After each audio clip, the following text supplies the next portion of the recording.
Aê, maravilha! Agora vai! Gente, eu vou dar uma recapitulada bem rapidinho para quem está entrando. Lembrando que essa live vai ficar gravada. Ó, quando eu falar com vocês, vocês falam comigo, não deixa eu ficar falando com as paredes aqui não, tá?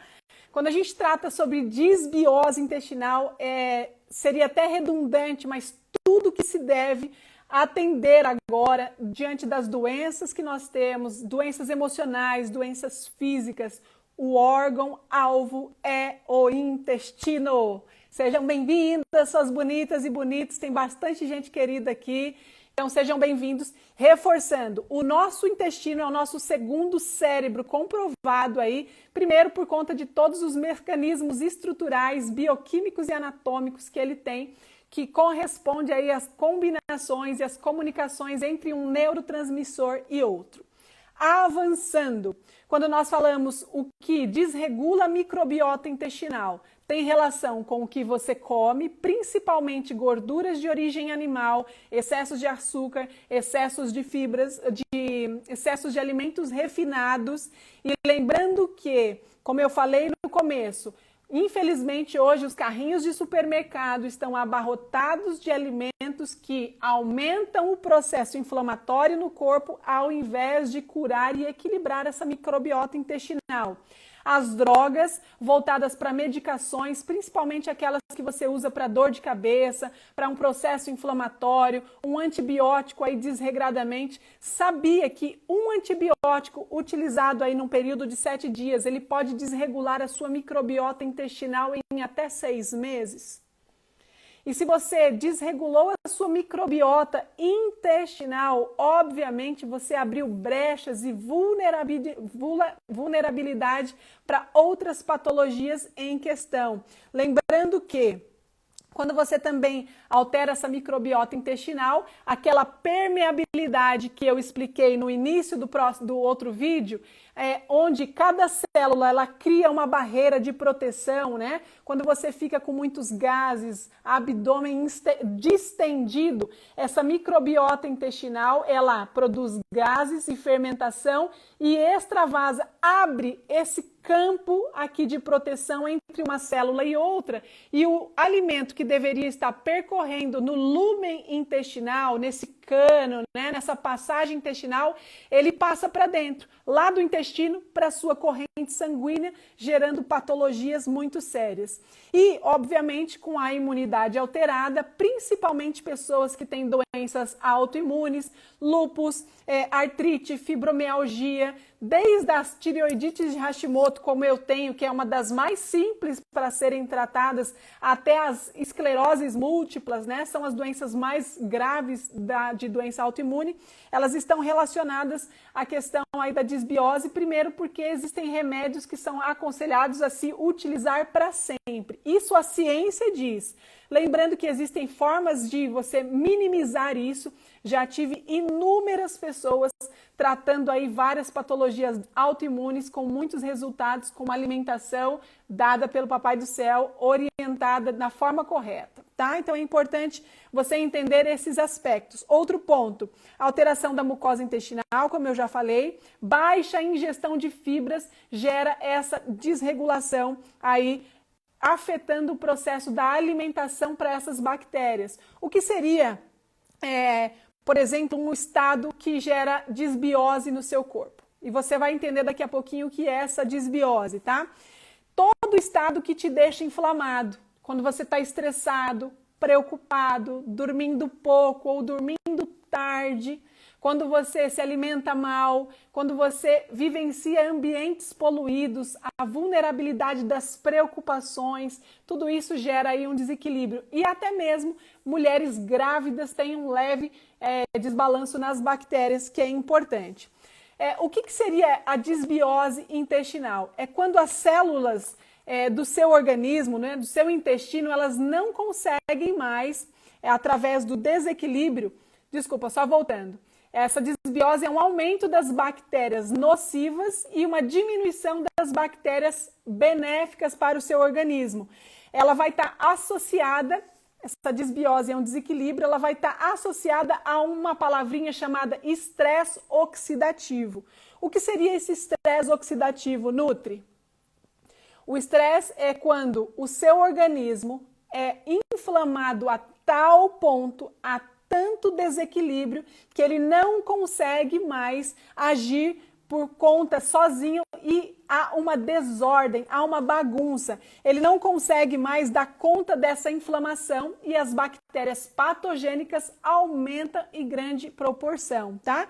Importante entender que é necessário fazer algumas estratégias pontuais. Eu não sei se você tem desbiose intestinal agora, mas eu acredito e eu entendo que todos nós, todos os dias, em algum momento da vida, passamos pela desbiose por conta. Talvez você até trata a sua alimentação, mas talvez você dá uma jacada, come um pedaço de açúcar, um bolo, alguma coisa, aí o seu organismo dá essa modificada. Mas quando você regula essa microbiota, ela cria um mecanismo de defesa mais duradouro e aí dentro de um período de 4 a 5 dias ela se regenera, se recupera de novo. Então é importante a gente entender que tem um mecanismo de auto-reparo do nosso organismo, tá? Todos nós temos desbiose. Alcoólatras, pessoas que fumam, tá? E tudo isso é importante a gente levar em consideração. Depende muito sempre do processo que você está passando e o quanto você está se cuidando. Existe um termo utilizado na nutrição chamado SIBO. O que seria isso? É um supercrescimento bacteriano, tá? Causando essa má distensão abdominal, um aumento excessivo, onde a pessoa precisa ter algumas estratégias. E existe uma outra sigla chamada SIFO, um supercrescimento de fungos. Talvez você entenda bem o que eu estou dizendo quando eu falar os objetivos, as questões aqui pontuais, né? O SIFO, por exemplo, é quando você tem aí um crescimento de fungos no dedo, nas unhas, na pele, um crescimento acelerado na vagina, né? Aquelas coceiras, a questão do odor, todas essas complexidades são importantes serem identificadas. Ou seja, o seu organismo está em desequilíbrio e, obviamente, você vai despertar alguma patologia nos próximos dias, sendo necessário cuidar.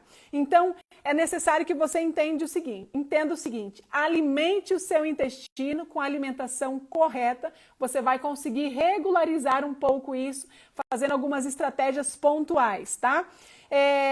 Lembrando que também, para você perceber aí o que seria uma forma prática da gente identificar se a gente está com desbiose intestinal. Sabe aquele cocô bonito? Né? Tem uma tabela aqui, eu não tenho ela para mostrar para vocês agora, mas é a chamada tabela de Bristol. É uma tabela de identificação das fezes, onde você vê aí a classificação de 1 a 7, onde você percebe que o número 4, que é o formato de salsicha, né, um pouco mais compridinho, ele é formado e deixa um formato bonito dessas suas fezes. Pode ser que a gente tenha algum dia diferente do outro? Claro, mas é importante que haja uma frequência dessa estrutura das fezes, mostrando, por exemplo, até mesmo quando você faz a higiene aí pós-evacuação, se o seu papel higiênico suja muito, quer dizer que há um crescimento bacteriano acelerado. O ideal é que o seu papel higiênico mantenha-se limpo, tá? O máximo possível aí para que aquelas fezes não estejam amolecidas. Então é um dos sinais importantes, tá? Como que nós podemos alimentar o nosso intestino? Utilizando cúrcuma com frequência, pessoas com doenças autoimunes, pessoas com problemas tireoidianos, a cúrcuma ela é essencial, fundamental como um antibiótico, como antifúngico, como um anti-inflamatório poderoso. Além disso, é necessário a gente distinguir 2 tipos de características. Tem muitas pessoas que dizem assim, Nutri, eu estou usando um probiótico que eu comprei na farmácia. Probiótico é uma coisa, prebiótico é outra. Probiótico é medicação, é um componente mandado manipular e feito aí as interações químicas para que o seu organismo funcione de forma artificial, gerando esse equilíbrio em algum momento. Agora, o que é o prebiótico, gente? O prebiótico é aquilo que eu e você precisamos usar sempre. Prebiótico é alimento. Prebiótico é aquilo que eu devo comer e você deve comer frequentemente. Está fazendo sentido para vocês? Eu estou vendo que vocês estão entrando. Se vocês tiverem alguma pergunta, fiquem à vontade. Por exemplo, tudo que é prebiótico, que é alimento, ele precisa vir carregado de bastante fibras. Estas fibras, ao fermentar no seu intestino, elas vão servir como substrato, como alimento certo para aquela bactéria que é a bactéria que não gera riscos patogênicos para você, ou seja, ela é geradora de saúde, ela se alimenta do nutriente, se alimenta da fibra e ela aumenta a diversidade dentro do seu intestino, tá? Pode sim utilizar cúrcuma na gravidez, inclusive pode utilizar aí principalmente bica virgínia, né? Principalmente na forma de raiz, é a mais aconselhável e a comprovada aí que vai gerar aí a proteção para você. As cúrcumas em pó, nem sempre a gente sabe da idoneidade do produtor, de quem está vendendo, e ela pode vir alterada e modificada sim, tá? Outro detalhe importante, existem alguns passos para que a gente consiga aí dar uma equilibrada na nossa microbiota intestinal. Eu não vou entrar em todos os detalhes aqui, mas o básico você já vai ter noção com certeza para te auxiliar, tá?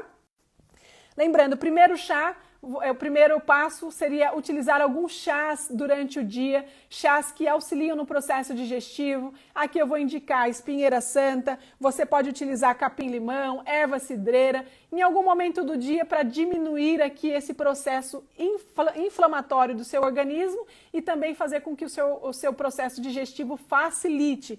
Além disso, o chá ele é um remédio natural digestivo que vai te auxiliar bastante, usando de 2 a 3 vezes por dia é o ideal, tá? É importante nós entender. Em comprimidos e cápsula pode, aí eu imagino que seja a cúrcuma, né? Com certeza, se você utilizar aquela que é cúrcuma concentrada a 95%, eu não tenho a marca aqui agora, mas existem essas composições a 95% de curcuminoides é o ideal a se comprar. É um pouquinho caro, tá? Você vai pagar uns R$200 aí, acho que umas 300 cápsulas. Aí vai depender das suas condições financeiras. Outro detalhe, segundo passo, utilizar própolis, por exemplo, tá? Própolis, gengibre é importante também para esse mecanismo do seu organismo, mas o segundo passo ele está relacionado à rotina. Rotina de utilização de chás, rotina do que você faz ao acordar. Existem algumas orientações dizendo até para você fazer a raspagem da língua em jejum. E a minha pergunta é, quando você acorda pela manhã, a sua língua fica com aquela borra, né? Tem gente que usa o termo saburra, né? É uma composição bacteriana muito acentuada, um desequilíbrio acentuado de bactérias e fica com uma parte esbranquiçada e no caso mais agravante são as borras aí amareladas, onde fica viscosa, fica melequenta. Isso tudo é utilizado em algumas estratégias aí ayurvédicas, tá? Eu não utilizo com frequência, tá? Mas já fiz isso até na minha infância. Quem nunca raspou a língua na infância, tá? Mas é importante que a gente entenda que a nossa língua ela vai ditar algumas disfunções que o nosso organismo pode estar apresentando. E se tem um crescimento bacteriano acentuado, perceptível na língua, pode ser por isso que você não está dormindo direito, pode ser por isso que você está com fome excessiva de alimentos salgados, de massas, né? Excessos de doce, o seu organismo vai apontar e vai dar alguns sinais. Pode ser por isso que a sua pele apresenta coceiras, né? Um cabelo mais enfraquecido, unhas fracas, tudo isso pode apontar aí o desequilíbrio microbiano aí no intestino. Outro detalhe, quando a gente fala sobre rotina, as práticas de meditação, né, oração, faz diferença. Isso daqui não tô dizendo que você precisa ser adventista para fazer isso ou qualquer outra religião, mas a meditação é você entrar num estado, num processo em que você reflita, em que você faça um trabalho de respiração para acalmar o seu organismo e aumentar o potencial também de esperança, por que não, né? Outro detalhe, terceiro passo, e esse passo é um pouco mais longo. Como sei que esse crescimento não está normal? Quando você tiver aí azia, quando você tiver distensão abdominal com frequência, quando você perceber que há um excesso de estresse, há um excesso de compulsão alimentar e não consegue dormir direito, e você vai conseguir fazer alguns ajustes com base nesses detalhes, tá? Terceiro passo, e esse passo é um passo mais longo. Você vai precisar utilizar comidas para reduzir essa desbiose intestinal. Lembrando que, como eu já falei, né, existem as permeabilidades intestinais, tem um termo usado em inglês que é liquid gut, que seria gotejamento intestinal, que é onde há esse extravasamento da porção. Imagina que aquele alimento apodrecido, aquelas fezes envelhecidas ou que fermentaram dentro do seu organismo estão tanto em desequilíbrio ou na composição inadequada que acontece essa permeabilidade e o componente tóxico desse alimento apodrecido, ele vai passar para a sua corrente sanguínea. Então é importante saber o que se come. E além disso, são todos os alimentos que podem te inflamar com toda certeza. Aqui um passo importante, tá? Que você utilize aí pelo menos por alguns dias, umas 2, 3 semanas. A gente fala da questão dos alimentos baixo em FODMAPs, que seriam aí, nesse caso, a gente recomenda utilizar mais chás, inclusive os protocolos da maratona são utilizados para que haja esses benefícios e o reequilíbrio dessa flora intestinal. Baixo em low FODMAP, seria o low FODMAPs, que já é o baixo no inglês, né? Onde você diminui a ingestão de alimentos, sejam eles quais forem, baixa a ingestão das fibras, para que o seu corpo entre num estado de descanso, ele digira o alimento lá no seu intestino e o seu cérebro foque na solução do problema. Lembre-se o seguinte: é importante a gente dar uma pausa para o nosso organismo. Os jejuns aí, 1, 2 vezes por semana é fundamental. Pode ser um jejum de frutas, pode ser um jejum de sucos, tá? São recomendações que eu estou dando para vocês, que vocês podem fazer na sua casa e sentir as melhoras. Mas não é suco com açúcar não, galera. É sucos que você vai direcionar as melhores estratégias, utilizar as variações para que você tenha a finalidade de alcançar os seus objetivos. Lembrando que na maratona, geralmente a gente faz aí um protocolo organizado, seguindo uma rotina diária também, para que o organismo da pessoa se recupere muito mais fácil. Outro passo importante, ainda dentro do passo 3, que é a questão de trabalhar com os 4 R's. Há certos meses atrás eu falei um pouco sobre alguns R's aqui, gerou um pouco de desconforto quando eu falei do amendoim, por exemplo. A primeira etapa dos 4 R's o primeiro R é remover. Então nós precisamos remover fungos, bactérias, parasitas de todas as formas. Removendo através de chás. Uma coisa que eu tenho aprendido, por exemplo, utilizar os óleos de orégano, né? Dar umas 3, 4 gotinhas aí por dia para você utilizar esses óleos em jejum, que é muito importante. Utilizar sementes, vocês já perceberam aqui no Instagram que eu utilizo bastante semente de girassol, semente de abóbora. Algumas sementes são muito assertivas dentro do processo de regeneração e recuperação desse estado da microbiota.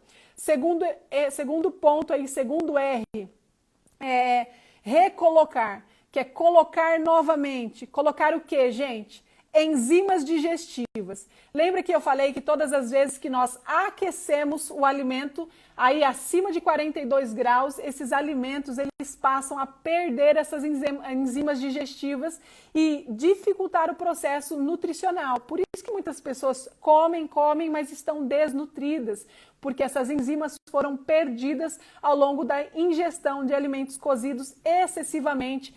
Tem muita gente que não começa uma refeição sem colocar os crus primeiro, começar comendo as frutas primeiro, começando a comer as saladas primeiro. Isso é uma lógica, é inteligente fazer essa aplicação. Outro detalhe, quando você trabalha aí essa forma de recolocar, existem as formas em que você trabalha os manipulados. Existem manipulados, eu não utilizo essas prescrições, porque a gente já sabe que através da alimentação é possível. E utilizar através das fibras alimentares. Quando você pensa num abacaxi, a semente de mamão é super recomendada para fortalecer essa questão da bactéria intestinal. Vale muito a pena. Eu sei que ela não é gostosa, mas vale a pena você utilizar, tá? E terceiro R aí do processo da função importante é reinocular. Reinocular o quê? Os prebióticos, aquele que eu falei através da alimentação. Então, utilizar alimentos verdes, utilizar as frutas, os chás e também utilizar algumas fibras manipuladas, se você tem dificuldade de ingerir bastante fibras no começo, quando você está no processo de transição. Todo esse processo do prebiótico, que é a alimentação verdadeira, alimentação que traz vida, isso traz aí um alimento necessário para essa bactéria. Imagina que a bactéria ela precisa de um ambiente para fermentar e produzir. Para você entender o impacto disso, quando as bactérias fermentam certos nutrientes vindo dos vegetais, elas produzem no seu intestino a vitamina K, as vitaminas do complexo B. E se você não ingere elas, você fica desnutrido, fica deficiente, o processo de coagulação fica deficitário, tá? Semente de mamão tem que mastigar? Se puder mastigar, beleza. Se você puder liquidificar também com algum tipo de preparo, eu geralmente quando eu uso, eu utilizo uma colherzinha ou de sopa ou uma colherzinha de sobremesa, dou umas mastigadas e já engulo, porque ela é muito forte, tá? Se você tem gastrite, resolve a gastrite primeiro, cuidando aí desses chás digestivos, espinheira santa, o que eu falei aí, erva doce, né? Capim-limão, todos eles vão ajudar no processo. Tem que descobrir o porquê que você está com gastrite. Está comendo muito? Está ficando muito estressada na hora das refeições? Dormindo tarde? Utilizando remédios, medicações aí para controlar a acidificação do corpo? Isso tudo é importante ser identificado. Posso usar cúrcuma na água com limão? Pode. Eu utilizo ela tanto em pó quanto em raiz. A raiz é mais forte, mas ela é mais garantida os efeitos. Então pode liquidificar, pode utilizar aí com o limão, pode utilizar com própolis, o que você achar melhor. Pode usar com gengibre, a depender da sensibilidade que você tiver. Levedura nutricional é bom? A levedura nutricional ela é uma composição fermentada de alguns componentes para dar sabor a alguns alimentos. Eu não uso aqui em casa, tá? Até porque eu acho que é um produto às vezes muito caro, que não tem todas as funções que nós precisamos. Tem gente que fala que ele é fonte de proteína, você pode usar outras fontes de outras formas, tá? Então você pode saborizar o seu alimento com outros temperos, mas pode utilizar tranquilamente sem nenhum dano. Observe sempre a marca, não sei recomendar uma marca para você a respeito dela, mas é importante saber disso. Alguém sabe se essa live vai ficar salva? Vai sim, mas já vai finalizar porque eu não posso demorar muito com ela, tá? Rapidinho, finalizando aqui, o quarto e último R é necessário, que é o reparar. Tá? Depois que você utilizou os prebióticos, ingerindo o alimento certo, frutas, os chás e a questão das fibras que podem ser até mesmo manipuladas, você pode utilizar, por exemplo, o reinocular, quando aquela mucosa intestinal ela perdeu a possibilidade aí da sua permeabilidade, ela perdeu a possibilidade de comunicação do nutriente que vem do intestino para a corrente sanguínea. E aí você pode utilizar, por exemplo, alimentos que contenham bastante vitaminas, como zinco, alimentos ricos em complexo B. E eu vou dar uma dica aqui, gente. Eu tô dando muita informação para vocês que vocês merecem, tá? Zinco, aonde a gente encontra, seus bonitos? Quem acertar num alimento vegetal, que eu já falei nos vídeos aqui, vou mandar um beijo. É o que eu posso dar no momento. Me ajudem aí. Qual é o alimento em que contém zinco vegetal aí? Vamos lá, escreve. O primeiro eu vou pensar na surpresa para você. Primeiro que escrever. Vocês estão com medo, né? Vou dar a dica. Semente de girassol. Quando você hidrata ela por 4 horas, você tem bastante zinco nessa combinação. Inclusive, quando a gente pensa em zinco, muitas pessoas vão pensar nos frutos do mar, como a matéria-prima aí de zinco. Mas esse alimento não tem vida para te oferecer. Agora, as sementes têm. As sementes elas podem se tornar biogênicas, onde o biogênico, esse nome biogênico é aquela que tem o potencial de regenerar, reintroduzir o processo natural do funcionamento da sua célula. Então, utilizando semente de girassol, que é fantástico. Semente de abóbora, utilizando aí glutamina, eu não costumo utilizar aqui, mas eu preciso usar mais. Glutamina é um suplemento importante para a imunidade. Além disso, quando a gente fala sobre composição de colágeno, você não precisaria utilizar colágeno, a não ser que você não utilize alimentação adequada, mas você pode utilizar aí, por exemplo, repolho, pode utilizar as vitaminas C dos alimentos, pode utilizar várias folhas verdes, e isso vai dar uma estrutura muito boa de resistência da sua pele, principalmente conciliado à atividade física. De forma bem geral, disbiose intestinal é a disfunção que o seu corpo passa quando você agride ele através do seu estilo de vida desordenado, pensando aí numa alimentação desequilibrada, cheia de gordura, cheio de refinados, cheio de açúcar e também utilizando excessivamente medicações, seja elas quais forem, inclusive antibióticos que são super danosos, e pensando que o seu estado de inflamação também desencadeia esse processo de desequilíbrio da flora. Isso tudo vai apresentar em algum momento alguma patologia quanto mais você repete os maus hábitos, tá bom? Outra coisa, eu falei Nutri primeiro, olha, Andréia, acabei de ver, kombucha é boa? Eu tenho o meu ponto de vista, toda kombucha, geralmente, ela é utilizada através do processo fermentativo, geralmente utiliza aí chá verde para fazer o processo fermentativo e tem algumas outras bebidas preparadas. Tudo aquilo que vai, algumas composições de estimulantes, como o chá verde ou qualquer outra bebida que tenha muita cafeína, eu não recomendo.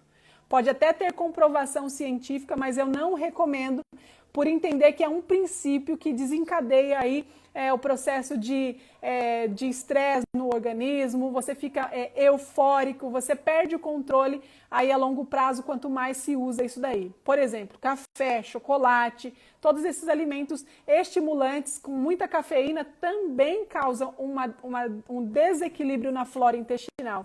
E aqui vai uma dica importante.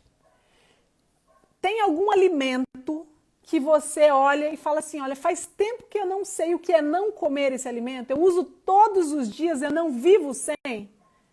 Tem gente que vai falar que é o café preto, tem gente que vai falar que é o pão branco, tem gente que vai falar que é a pasta de amendoim. Todos esses alimentos que você usa há muitos anos sem dar pausa, pode estar gerando aí um processo de crescimento bacteriano desacelerado ou acelerado. Então é importante que você cuide.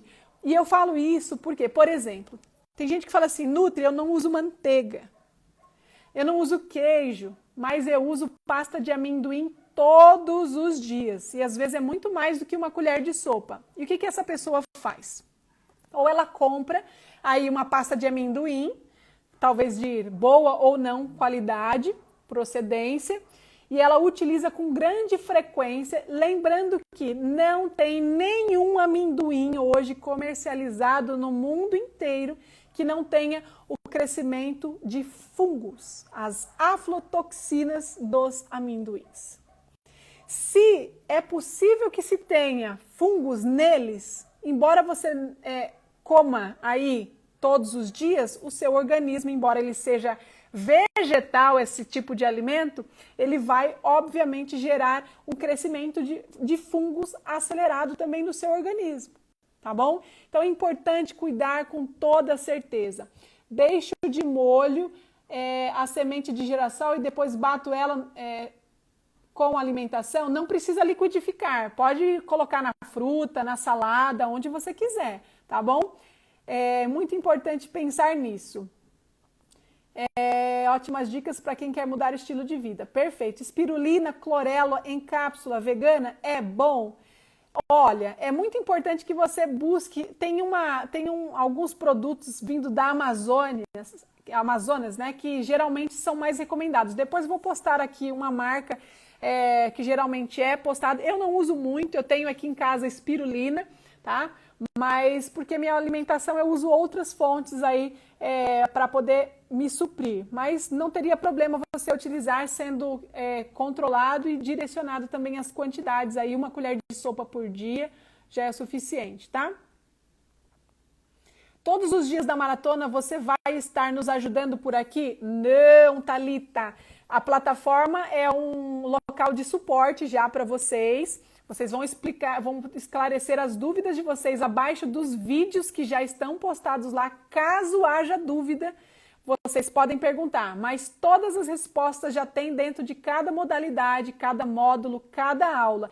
E, inclusive, no Telegram, nós vamos abrir em alguns momentos para que vocês interajam com a gente, tá bom? Então, lembrando que o primeiro dia da Detox começa sexta-feira. Aqui foi só uma pausa, viu, galera? Alimentos para combater a anemia. Nesse momento, Priscila, a gente pode fazer uma outra live para que a gente entenda, porque a anemia não é só alimento que muda, mas é você limpar o seu organismo, é preparar o seu corpo para receber o nutriente quando ele vem em potencial, tá? Eu recebi pessoas já nos tratamentos com anemia muito profunda. Também existiam várias patologias associadas à anemia, mas por conta também dessa desbiose intestinal, dos excessos de alimentos inapropriados sendo consumidos, tá bom?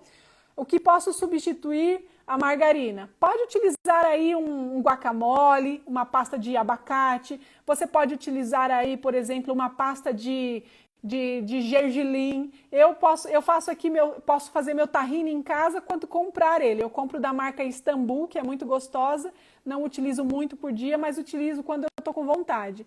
O que substituir o açúcar e o adoçante? Frutas. Coma frutas, tá? E se for utilizar algo para adoçar, hoje eu encontrei numa casa de plantas aqui, o pezinho da estévia. A estévia, a planta, é a única recomendada para que você faça a substituição aí organizada e que seja benéfica. Lembrando, ainda bem que você me fez essa pergunta, os adoçantes são altamente nocivos para a sua microbiota intestinal. Então, evitem ao máximo, tá? Pessoas que fazem tratamento de depressão podem entrar para a maratona? Devem, mas só daqui 2 meses, 2 meses e meio. Ainda não tem nova maratona, as inscrições já encerraram semana passada, tá? Esse vídeo não vai estar no YouTube, queria enviar para uma pessoa, mas ela não tem Insta. Luciane, vai sim, o Thiago daqui a pouco eu mando para ele a formatação, tá? Eu preciso até finalizar essa live, para poder eu conseguir salvá-la, e eu mando para ele, ele edita e coloca lá no YouTube para vocês, tá bom? Pode usar tâmara para adoçar? Pode usar tâmara, se as tâmaras forem aquelas tâmaras premium, é a mais cara, tá? Eu sei. Mas elas não vêm misturadas aí com os 2% de açúcar que todas as demais têm. Você pode utilizar também uva passas branca ou a preta, são potenciais adoçantes para você utilizar em preparações. Fabi, muito bem. O mel, se for um mel cru, dá para utilizar aí um pouquinho para adoçar as coisas durante o dia. Mas lembre-se, geralmente na nutrição é recomendado aí por dia, pelo potencial do pico glicêmico, que você use aí em torno de 1 a 2 colheres de sopa de mel por dia. Mais do que isso é muita energia, muita caloria para o seu corpo absorver de forma rápida. É uma agressão o excesso dela, tá bom? Então, sempre acompanhe de fibras, sempre acompanhe com alimentos que são realmente fibrosos, como uma aveia, como uma fruta. Fruta nem precisa usar mel, né, gente? Se a gente for pensar nisso, mas foque nesse detalhe. Eu acho as tâmaras para comprar com caroço. Se é essa que você tem, tá tudo certo. A Dijon, que é a grandona, bitelona, também vem com caroço. Eu uso essa daí, mas ela é até facinho de tirar o caroço também. Nutri, tenho ondas de calor, penso que estou no começo da pré-menopausa. Me dá uma dica para passar essas ondas de calor? Clare, lembrando que você pode sim estar vivenciando uma pré-menopausa e é importante cuidar da alimentação mais natural possível. Sempre vou enfocar nisso daqui, porque eu sei que dá certo. E utilizar, por exemplo, chá de amoreira branca, né, que é das folhas de amoreira, são importantes para você usar com mais frequência. Utilizar aí sementes também, por conta dos estrogênios. As sementes mais gordurosas, elas têm relação com hormônios também, tá? O que acha do silício orgânico? O silício orgânico você encontra na cavalinha, por exemplo. Não precisa, se você for pensar ali por exemplo, no colágeno você vai pagar numa lata hoje R$200. porque tem silício orgânico que auxilia na reestruturação do tecido. Se você comer repolho, se você consumir alimentos fibrosos que fermentam no seu processo intestinal e também com a utilização de fibras e praticando atividade física, seu organismo já vai ter muitos benefícios, tá? E é isso, gente. Nós vamos finalizar. Espero que tenha sido útil para vocês. Que Deus os abençoe, restaure, fortaleça cada passo. Lembre-se, gente, não tem segredo quando você busca se organizar, criar uma rotina de atividades, se organizar, saber o que você vai preparar. Hoje, por exemplo, eu postei aí nos meus stories, eu cozinhei o feijão vermelho, que eu vou fazer um hambúrguer, e eu cozinhei, por exemplo, o meu grão de bico. E eu conservo ele, guardo refrigerado, congelado.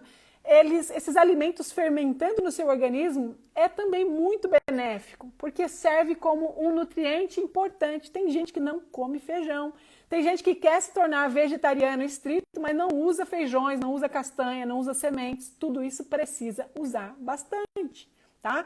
Então, tudo isso já vai te ajudar muito. Que Deus abençoe. Lúcia e Marildo, obrigada, que o Senhor te abençoe sempre, amém. Fabi Guedes, amo muito, top, mega resultados com elas. Obrigada, é verdade, hein, Fabi? Você alcançou muitos resultados, você e vários outros aqui, que Deus os abençoe. Maria Luísa, sempre presente nas lives. Tem uma galerinha aqui que eu devo minha gratidão, devo a gratidão a todos vocês que estão aqui, são 51 pessoas aí passando por esse momento. Depois dessa live ficando gravada, recomende a outras pessoas, porque nós queremos salvar e gerar vida aí para todos vocês e para as famílias do Brasil e do mundo, por que não, né? Um beijo, seus bonitos, fiquem com Deus, até a próxima. Resultados, ok, eu vou lendo, eu adoro ler vocês. Vilminha querida, abraços, tá na nossa maratona, logo sexta-feira começa. Amei sua live, foi a minha primeira. Ah, vai ter outras, com a graça de Deus, tá? Um beijão, fiquem com Deus, até a próxima.